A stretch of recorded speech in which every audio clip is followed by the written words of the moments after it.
If you pay even a little bit of attention to Trenton politics, you've heard the name, or at least the sound bites, from the one-man, quote, machine.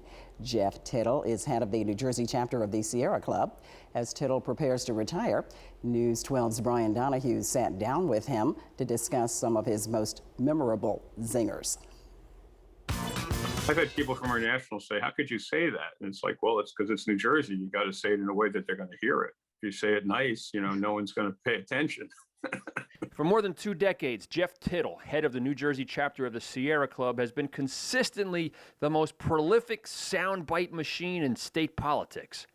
Enraging politicians, making morning newspaper readers spit take their coffee, and winning policy battles like his crowning achievement, the 2004 legislation meant to protect the Highlands region from overdevelopment. I believe like when I testified in front of Trenton, if I go more than 3 minutes, I've lost. Yeah, love him or hate him, there's been nobody better at taking a complicated issue and boiling it down to a snappy phrase, or what the New York Times called in 2005, rhetorical hand grenades. On the eve of his retirement, I thought we'd look back at a few of the hundreds of memorable Tittelisms he's coined. Like this one, the tunnel to Macy's basement. That's what Tittel famously called the Arc Tunnel that was slated to be built under the Hudson River in the 2000s. Tittel and many others thought it was poorly designed because it dead-ended at 33rd Street in Manhattan instead of connecting to northbound Amtrak routes.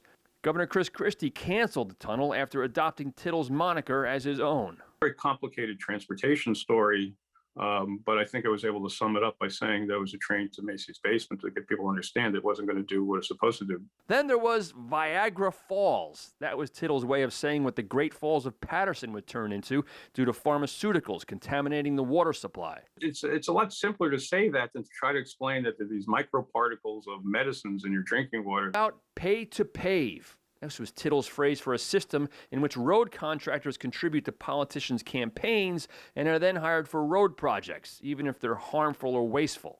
I think the ones that I like the most have, something that actually moved or got something done versus just, being cute. Now that he's retiring, Tittel says he'll no longer have to hew to the rules of a national organization like Sierra, and he can be more free to speak his mind. Look out. Also say things that I wouldn't normally say. So, so it could be more fun. We're going to get the no holds barred Jeff Tittel now. I'm Brian Donahue. That's Positively New Jersey. Jeff Tittel's last day on the job is Friday.